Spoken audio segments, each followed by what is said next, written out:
He rises from the crater and says, "I am not dead, but broken, defeated, betrayed, but unconquered. I am Megatron."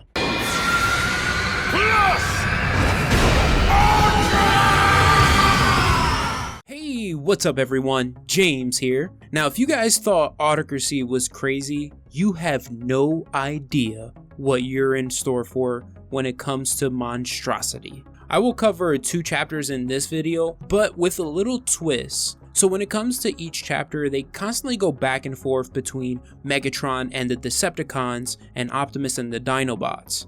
I thought it would be cool to cover Megatron and Decepticons first, and finish up with Optimus and the Dinobots. Eventually their stories will converge, but until then I want to try to avoid going back and forth. I really want to make this story seamless for you all. Now with that explanation out of the way, let's get into Megatron's journey into hell. So remember, we last left off with Megatron being defeated by Optimus Prime. Even though he was able to escape, he didn't leave unscathed. He was heavily damaged. The story takes place sometime after Optimus' Autobots won the battle for Iacon. We go to deep space with Astro Train transporting Scorponok, Starscream, and a damaged unconscious Megatron. Now, this isn't Beast Wars Scorponok, this is original G1 Scorponok, who is dangerous. He first appeared in Marvel's Transformers Headmasters issue 1, which takes place millions of cycles after Optimus and Megatron left Cybertron and continued their war on Earth. Even though they left, the war didn't end on Cybertron. It continued with Scorponok leading his sect of Decepticons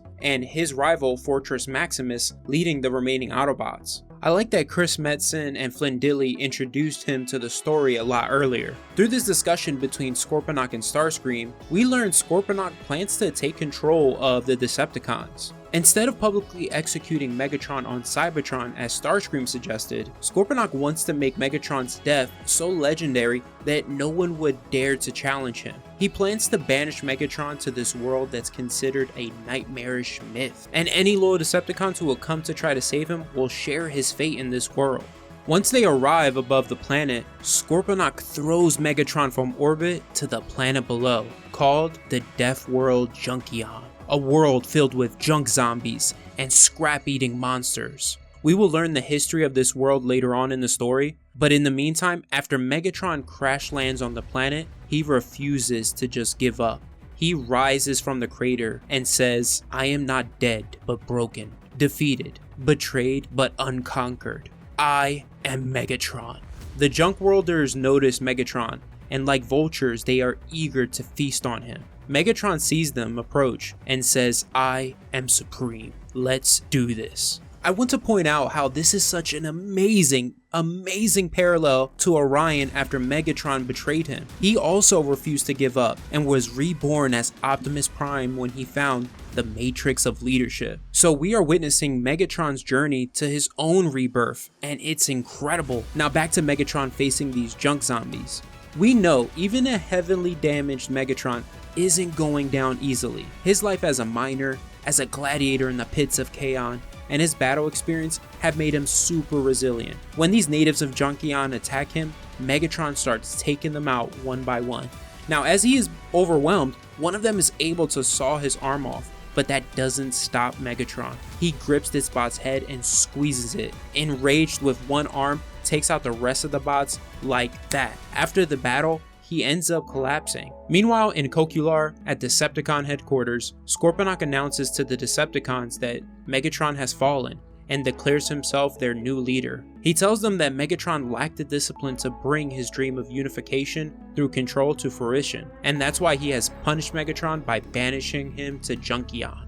He asks the Decepticons who dares challenge him, and no one does. At least until the Terracons appear. Hungar speaks out against Scorponok, calling him a coward. So for those of you who don't know who the Terracons are, they are a subgroup within the Decepticons, whose members consist of 5 animal bots. As we see here, we have Cutthroat, a griffin, Rippersnapper, a land shark, Hungar, a two-headed dragon, Blot, a mole-like creature, or some people consider him an ogre, and Sinner Twin, who is a two-headed dog. They first appeared in the Headmaster miniseries working for Scorponok. One thing I want to mention that's so awesome is both in Monstrosity and Primacy, we're going to see more subgroups like this within the Autobots and the Decepticons. Another thing I should mention is if you're like me looking forward to seeing the Transformers Rise of the Beast film, we will see bots named the Terracons being led by Scourge as the primary antagonist. Unfortunately, they won't be in their animal forms because set images revealed that they have vehicle alt forms.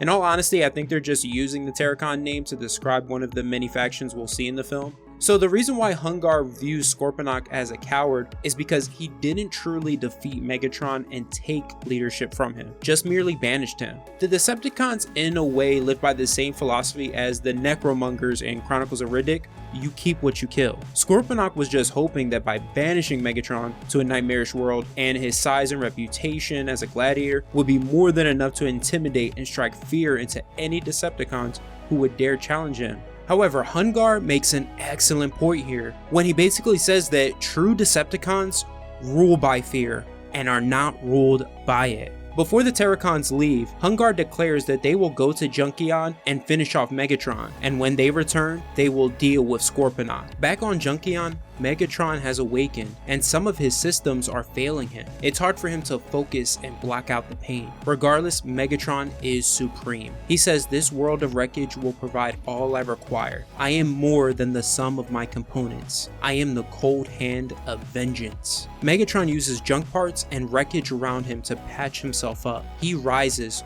wearing mismatched body parts and a new deadly looking arm, saying, "I will show the denizens of this world what hell really is." Now from here I want to return to Cybertron to the Autobots. In Kaon we see Strongbox and Nightshift transporting goods to Iacon until suddenly an explosion occurs, knocking them out. The culprits behind the blast are revealed to be the Dinobots. I won't go into a long explanation about the Dinobots, but for those of you who don't know, they first appeared in the original Transformers cartoon. And in the show, they were actually created by the Autobots. Their image was designed by Wheeljack and Ratchet using dinosaur fossils found by Ironhide in a volcanic cave. We just see 3 of the members here: Grimlock, who is the biggest and baddest of them all, in my opinion. On the right, Swoop, and on the left, Slag. Now, initially, this might be confusing for some of you because we last saw them coming to the aid of Optimus during the battle for Iacon, giving us one of the most badass entrances ever. They mention how Swindle tipped them off about this shipment. Now, they've turned to committing crimes like this because they're trying to quickly earn enough credits to get off-world. You may be asking why they are trying to get off-world?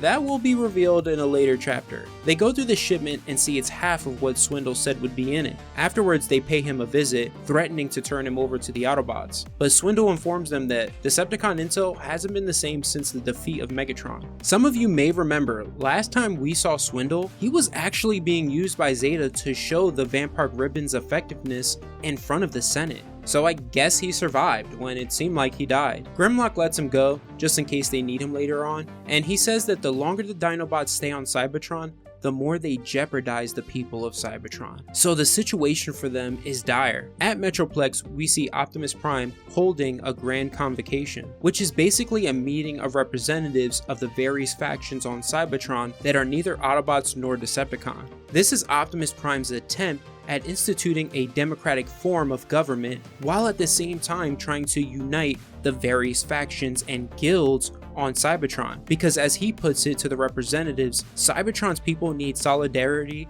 now more than ever. The main representative, who isn't quick to trust Optimus because of his past history as Zeta's enforcer, is Die Atlas here, who represents the Circle of Light, a group of pacifists who have sworn off any form of war. However, make no mistake, these guys are dangerous when they want to be in a fight. You'll get a glimpse of that in this series. Die Atlas interrupts Optimus, telling him that he won't be exchanging one tyrant for another.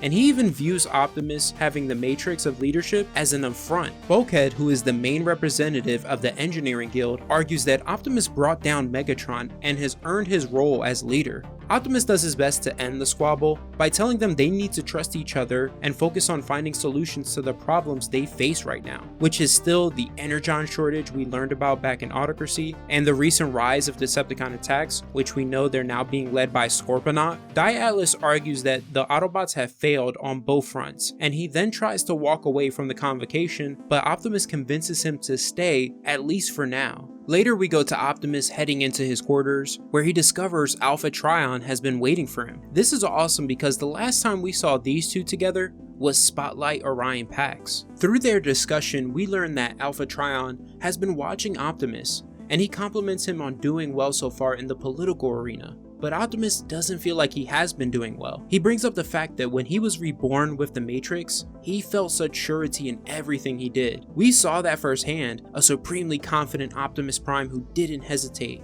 But now that the guidance and influence that came from the Matrix has faded, it's left Optimus to rely on his own instincts. That's what he's having a hard time dealing with. What's also been hard for him was he thought the hard part was defeating Megatron, that after the Autobots took over again, it would be easy uniting the people. However, after the convocation, he realizes he was wrong. Alphatron reassures Optimus by telling him that the convocation was a great idea, since it shares authority with the other factions, and when it comes to the people, he must help them see beyond their divisions. Alphatron also answers Optimus's unspoken question: is he worthy of the matrix of leadership? And Alphatron says, that is something you must answer for yourself. Sometime later we go to the Rust Bucket with the Dinobots, where Swoop mentions about a job that's higher profile. This eventually leads to an argument between Slag and Grimlock. Swoop stops them from fighting when he mentions what happens to them when they lose control. Remember this because it is important and it has to do with why they want to leave Cybertron. When Grimlock asks Swoop about the job,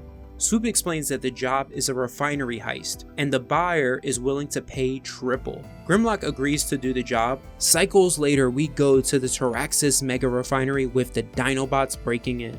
We see Sludge and Slag busting in, facing some drone resistance. They're waiting on Snarl to bring in the tanker. No matter how many drones they take out though, they just keep coming. They quickly realize they have to be controlled by someone. When the Sentry Commander reveals himself, Grimlock sneaks up from behind and takes him out. Slag asks Grimlock what they're going to do since Snarl still hasn't revived yet with the tanker. Grimlock just answers, hunker down and prep for a long night. We got fuel to steal. And that's the end of Monstrosity Chapter 1 and 2. I can't wait to bring you guys the next two chapters because it gets even crazier. Other than that, I hope you enjoyed the video. Please hit that like button, subscribe if you are new here, and have an awesome day. Take care, and always remember, every day to transform and go beyond. See you later, Beyonders.